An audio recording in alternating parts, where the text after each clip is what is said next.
Nos vamos a meter hoy de lleno en fiscalidad. ¿Qué debemos hacer antes de que acabe el ejercicio para que el año que viene, cuando nos venga la renta, estar preparados? Para ello, cómo no, vamos a saludar a Marta Rayacés desde TaxDown. Marta, ¿qué tal?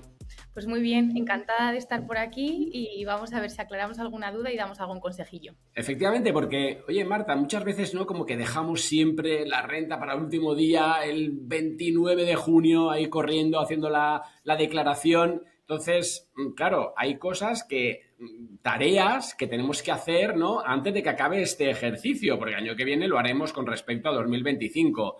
Justo dime, oye, ¿por qué es crítico que un inversor revise su fiscalidad antes del 31 de diciembre?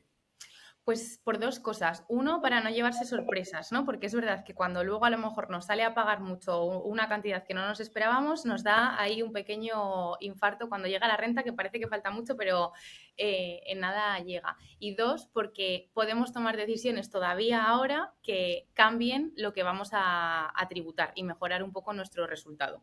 Oye, pues si lo bajamos ya para meternos de lleno, ¿cuáles serían esas dos, tres, no sé, las que tú creas que son convenientes, esas tareas fiscales que un inversor particular no puede dejar para después del 31 de diciembre? Pues al final hay que hacer un análisis un poco de la situación que hemos tenido a lo largo de todo el año y en la situación que nos encontramos ahora. ¿Y por qué digo esto? Uno, porque tenemos que analizar si hemos tenido ganancias o pérdidas. Sabemos que las ganancias nos toca pasar por caja, que lo decimos siempre, y vamos a tener que tributar entre un 19 o hasta un 30% este año, que hay esa subida del tipo impositivo de la base del ahorro, y vamos a tener que tributar. Pero las ganancias se compensan con las pérdidas. Esas pérdidas puede que ya las haya traído de años anteriores, que seguro que hay gente que ya las ha declarado y se va a poder aprovechar con ellas, con lo cual es muy fácil hacer ese cálculo de, oye, este año he ganado, me lo invento 100, pero del año pasado tengo pendiente compensar 20. Pues genial, ya sé que este año tendré que tributar por 80. Pero sí que es importante que sepamos que si voy a tener que tributar esas ganancias, quizá me interese vender alguna posición para compensar las pérdidas y tributar un poco menos o no. Es decir, es una decisión financiera, pero es verdad que si conozco bien la parte fiscal, puede que me anime o desanime a tomar alguna de estas decisiones. Y aquí sí que es importante que habrá gente que diga, oye, la famosa regla de los 2 meses, ¿no? Oye, si yo vendo ahora una acción que hoy está bajando y así me doy una pérdida y mañana recompro para no perder así mi posición, ¿me puedo integrar esa pérdida? Pues Hacienda aquí nos corta un poco las alas porque nos dice que si recompras en los 2 meses o un año antes según donde cotice la acción, no te puedes dar esa pérdida siempre y cuando sea el mismo producto. ¿Qué es lo que podemos hacer? Jugar con otro tipo de productos que repliquen, por ejemplo, en este caso, una acción o un fondo y no sea el mismo producto. Es decir, yo podría comprar un ETF y ya no se consideraría que es el mismo producto, por ejemplo. Claro, claro. Oye, entonces, por cerrar esta parte siempre de pérdidas y ganancias, ¿cuándo, Marta, tiene sentido vender posiciones en pérdidas para compensar plusvalías? ¿Y cuándo no? A ver, fiscalmente, como decía, siempre vas a poder compensar pérdidas y ganancias con independencia del activo donde tengas las pérdidas y donde tengas las ganancias. Es decir, siempre voy a poder compensar ganancias de acciones con Pues, pérdidas de cripto. vale. Pero al final, la decisión de vender tiene que ser una decisión informada desde todos los puntos de vista. Es decir, oye, si yo no quiero vender esta acción porque tengo una posición a largo y o es que la quiero mantener sí o sí, y entonces si vendo, pues es que no estoy a gusto, oye, no pasa nada, pero que sí que sepas el impacto que tiene fiscalmente la pérdida, la reducción de impuestos que vas a tener si vendes ahora. Claro, esto te lo decía porque muchas veces nos hemos encontrado con algún inversor que tiene pues el 90% de su portfolio, digamos, con beneficios interesantes y luego tiene esa típica acción o esa cripto que dejó allí porque ya veremos tal y al final pues está perdiendo el 90% de algo que no se va a recuperar con mucha probabilidad. Entonces justo ahí es cuando yo un poco por eso te lo planteaba, ¿no? Decir, oye, es que a lo mejor sí que esta pérdida que es latente y que sé que al final pues esto algún día no, vamos, no se va a recuperar nunca, o a lo mejor, oye, me compensa justo, pues, realizar esa pérdida para también compensar este beneficio, ¿no? Entonces, Eso es. a eso quería llegar yo, o sea, un poco esos límites donde los tenemos. Realmente lo que tú dices, cada uno tiene que hacer ahí al final sus cálculos fiscales, pero a lo mejor esos son temas interesantes, ¿no? Y aquí ya también te lo pongo con el tema de cripto. ¿Con cripto también existe alguna limitación para compensar beneficios y pérdidas?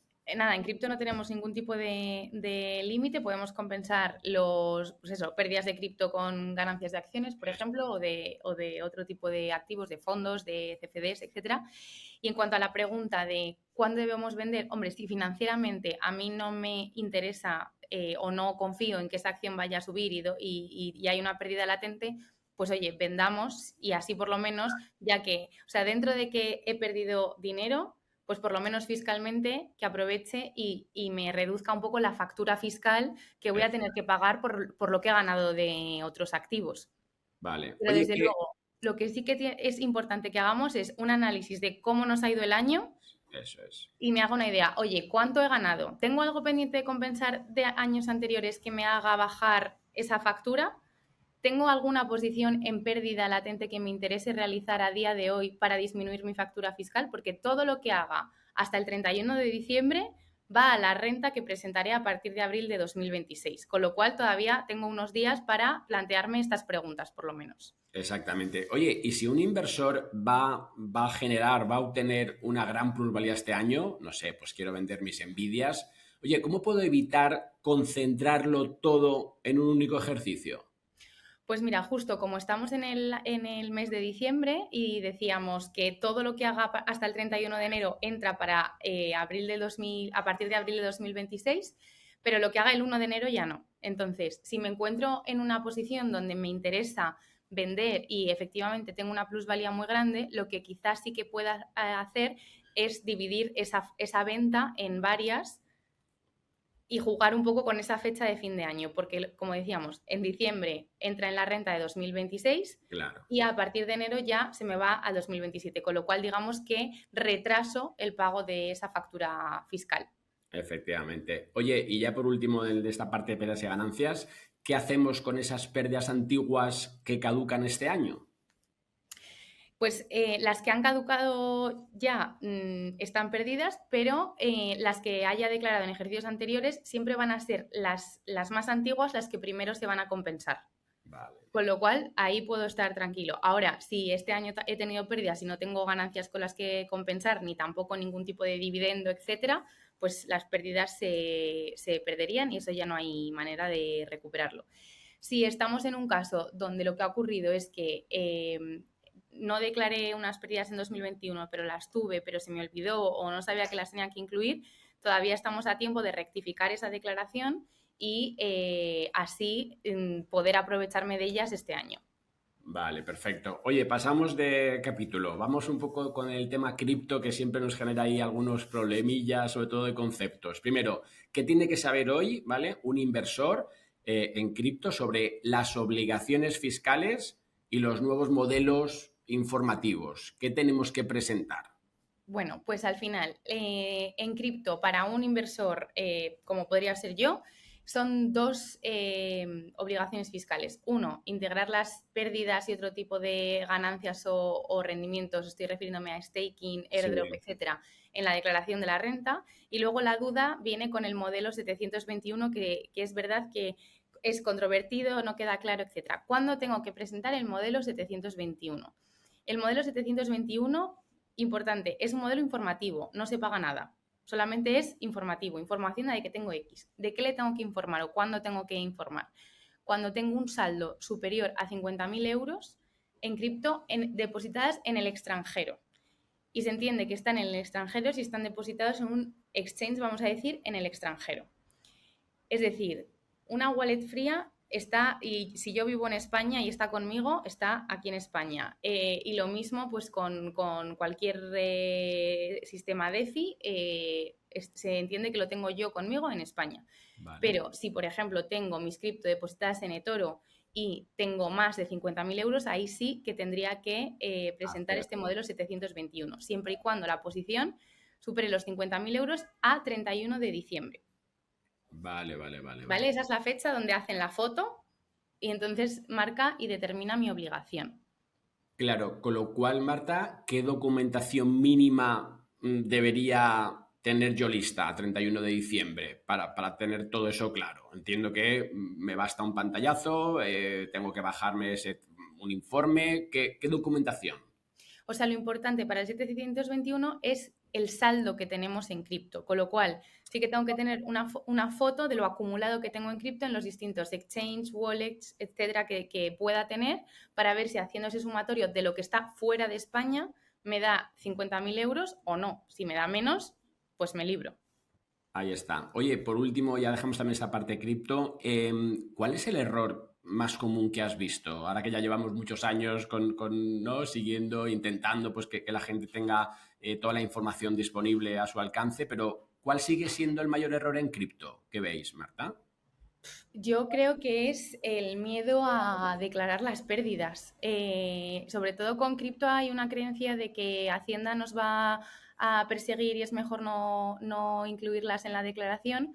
Y uno, siempre estamos obligados a incluirlas, eso por un lado. Y luego lo que decíamos, al final la cripto es como cualquier otro tipo de activo a efectos fiscales, con lo cual si he tenido pérdidas y yo tengo la documentación que acredita que vendí o permuté a un precio inferior al que compré, Claro. pues es que tengo derecho a dármelas. Y luego, otro que suele pasar mucho en el ámbito cripto es que, sobre todo con rendimientos, digamos, más pasivos, es decir, un staking o incluso algún airdrop, no somos conscientes de que lo hemos recibido.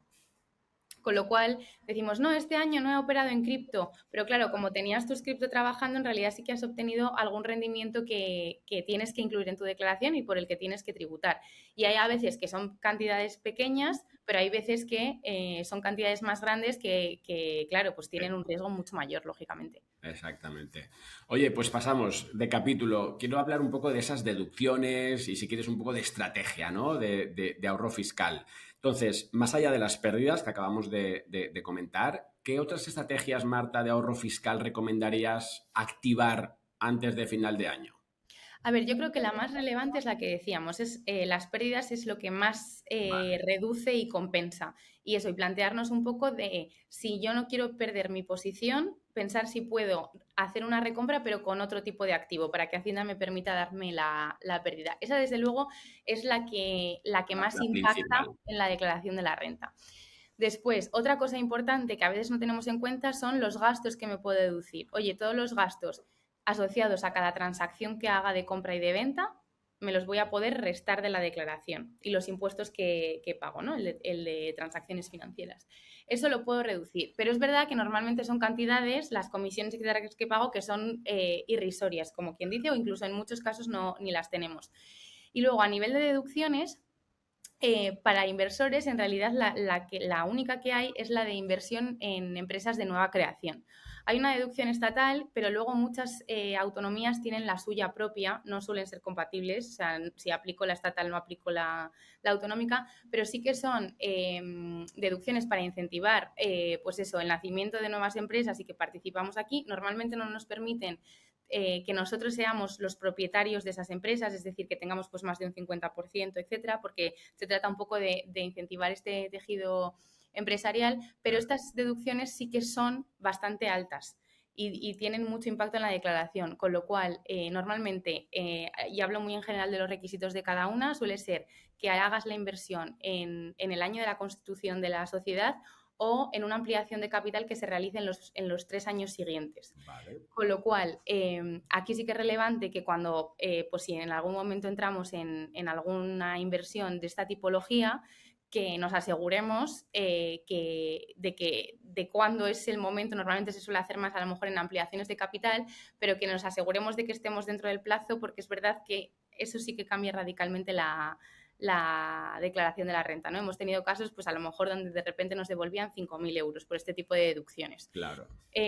Con lo cual, y esta es la única, es decir, no tenemos ningún otro tipo de deducción. Pero sí que hay otro incentivo que no hemos mencionado, que es en relación con los fondos de inversión. Vale. Los fondos de inversión tienen esa característica de que nos permiten retrasar el paso por caja si he tenido ganancias. ¿Cuándo? Cuando reinvierta en otro fondo de inversión. Esto con fondos de inversión tradicionales, con un ETF no nos vale. O sea, eso es.